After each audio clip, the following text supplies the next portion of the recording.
జై హో.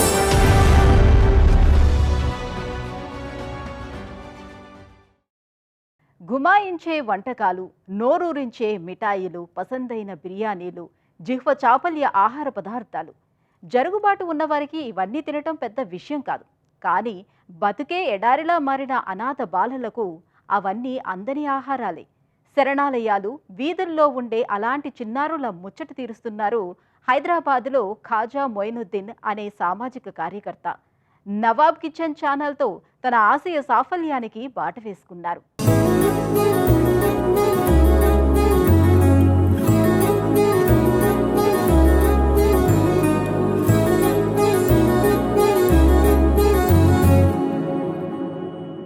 ఆలోచనతో నిబద్ధంగా కదిలే ఓ చిన్న సమూహమే చుట్టూ ఉన్న ప్రపంచాన్ని మార్చివేస్తుంది. ఇందులో సందేహమే అక్కర్లేదు. అమెరికన్ రచయిత్రి మార్గరెట్ మీడ్ మాటలివి. ఈ పలుకులు భాగ్యనగరంలో ఖాజా మొయినుద్దీన్ స్నేహ బృందానికి అక్షరాలా వర్తిస్తాయి. ఖాజా పూర్వ మీడియా జర్నలిస్టు, అనాథ బాలలకు ఇష్టుడు. ఆకలి మంటలతో మలమలలాడే అనాథల కోసం ఆయన మిత్రులు శ్రీనాథ్, భగత్ రెడ్డితో కలిసి nawabs kitchen food for orphans ఛానల్ను నెలకొల్పారు. విజయవాడ రైల్వే స్టేషన్లో 12 ఏళ్ల వయసులో చూసిన దృశ్యం కదిలించింది. పారవేసిన ఆహార పొట్లం విప్పి ఓ బాలుడు ఇడ్లీ ముక్క తినే దృశ్యం మనసును మెలిపెట్టింది. ఫలితమే 2017లో నవాబ్స్ కిచెన్ ఛానల్ ఏర్పాటు.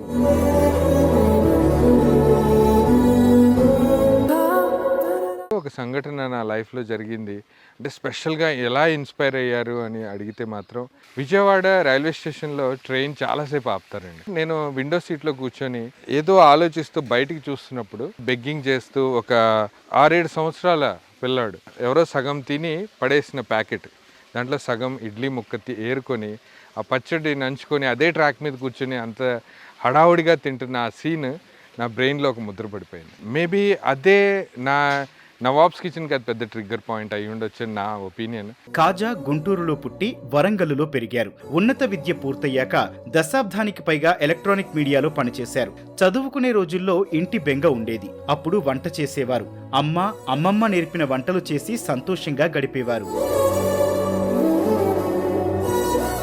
నేను పుట్టింది గుంటూరులో అండి, కానీ పేరెంట్స్ జాబ్ వల్ల పూర్తిగా తెలంగాణలోనే నా స్టడీస్ జరిగాయి. నా స్టడీస్ తర్వాత నేను ఎలక్ట్రానిక్ మీడియాలో జాబ్ చేయడం జరిగింది. జాబ్ చేసే ప్రక్రియలోనే అందరూ ఏదో ఒక సర్వీస్ చేస్తున్నారు, మనం ఏం చేయలేకపోతున్నామే అనే ఒక చిన్న వెలితుండింది మనసులో. దానికి అక్కడే అంకురార్పణ జరిగింది నవాబ్స్ కిచెన్కి. ఇంకా నా పేరెంట్స్ ఇద్దరు వచ్చేసి గవర్నమెంట్ ఎంప్లాయీస్, నేను మ్యారీడ్. నేను ఉండేది హైదరాబాద్లో.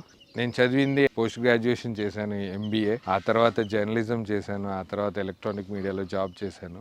ఇంటాయన అభిరుచికి ఇల్లాలి ప్రోత్సాహం తోడైంది. తన పాకశాస్త్ర అభిరుచి, వంటకాల తయారీ నైపుణ్యాలను ఆమె మెచ్చుకునేవారు. మంచి పని కోసం వాటిని ఉపయోగించడాన్ని ప్రశంసించారు. పేదలకు ఆహారం వండి పెట్టడం కంటే జీవిత పరమార్థం మరొకటి లేదని, దేవుని ఆశీర్వాదం లభిస్తుందని భర్తలో ఉత్సాహం నింపారట.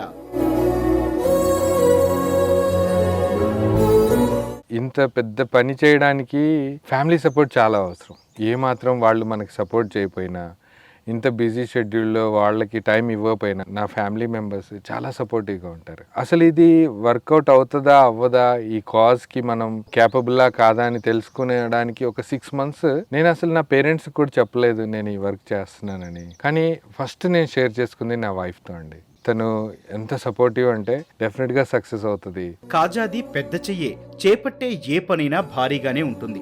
7 సభ్యుల బృందంతో ఖాళీ స్థలాల్లో పెద్ద పెద్ద పాత్రలో వంటలు వండి వారుస్తారు. మురికివాడలు, శరణాలయాల్లో వంటకాలను వడ్డిస్తారు. అక్కడ వారి ముఖాల్లో సంతోషం చూసి శ్రమను మరిచిపోతారు. భాగ్యనగరంలో నవాబ్స్ కిచెన్ నుంచి ఆహారం పొందుతోన్న బాలల సంఖ్య 1200గా ఉంది. ఖాజా వంటకాల తయారీని, వాటిని బాలలు, వయోవృద్ధులు ఆస్వాదించే దృశ్యాలను యూట్యూబ్లో పోస్ట్ చేస్తారు. వస్తున్న స్పందన, అందే ఆర్థిక సాయాలతో ఖాజా తన కార్యక్రమాలను కొనసాగిస్తున్నారు. కోవిడ్-19 వేళ వేలాది జనులకు ఉద్యమ స్ఫూర్తితో ఆహారం సరఫరా చేశారు. ఆయన ప్రయత్నాలకు YouTube India #creating for India కార్యక్రమం నుంచి మంచి గుర్తింపు వచ్చింది.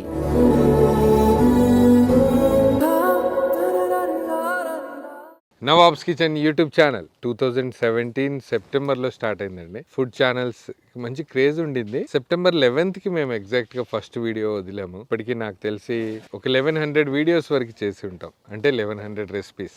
ఈచ్ వీడియోకి అండ్ యావరేజ్ గా 150 మెంబర్స్ కిడ్స్ తిన్నా కూడా లాక్స్ ఆఫ్ కిడ్స్ కి మేము మా చేతితో వండి వాళ్ళకి భోజనం పెట్టాం. నిజంగా మంచి సంతృప్తిని ఇస్తుంది. మేము ఎంచుకున్న కాజ్ పిల్లలకి భోజనం పెట్టడం. అస్తమానం మన డబ్బుతో పెట్టడం అది సాధ్యమయ్యే పని కాదు, ఎందుకంటే మేము మిడిల్ క్లాస్ పీపులే. అందుకని యూట్యూబ్లో అయితే తొందరగా రీచ్ అవుతుంది, పబ్లిక్ సపోర్ట్ ఉంటుంది, తొందరగా పిల్లల దాకా వాళ్ళు కోరుకున్న ఫుడ్ని ఇవ్వవచ్చు అనే ఉద్దేశంతో యూట్యూబ్ని ఎంచుకున్నాము. వయోవృద్ధులకు నిరుపేదలకు నీడ కల్పించే ఆశ్రమ స్థాపన కాజా ఆశయం. ప్రస్తుతం పేదలకు బలవర్ధక ఆహారం అందజేతకే పరిమితమయ్యారు. పెద్దలకు నిలువ నీడనిచ్చే ఆదర్శ నిలయం నెలకొల్పాలని, హుందాగా జీవించే అవకాశం కల్పించాలన్న ఆశయం ఉంది. వంటపై మక్కువ, సేవాభావం ఎక్కువ.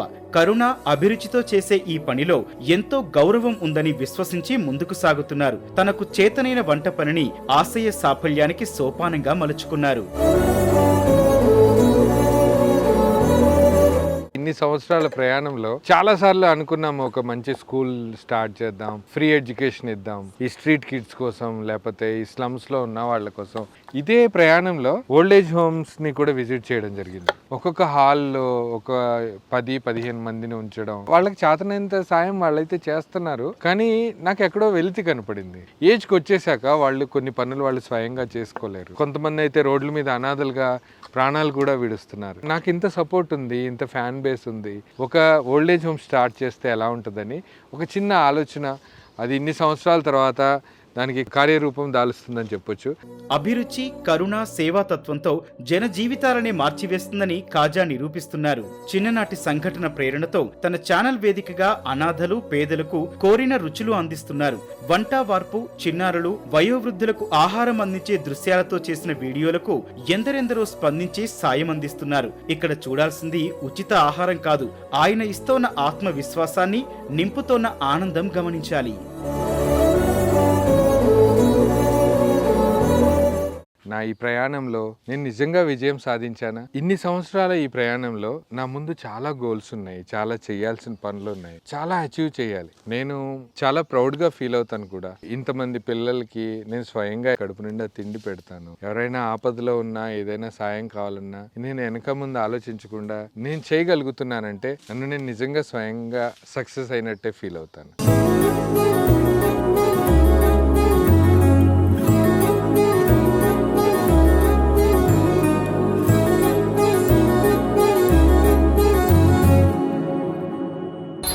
Jai Ho.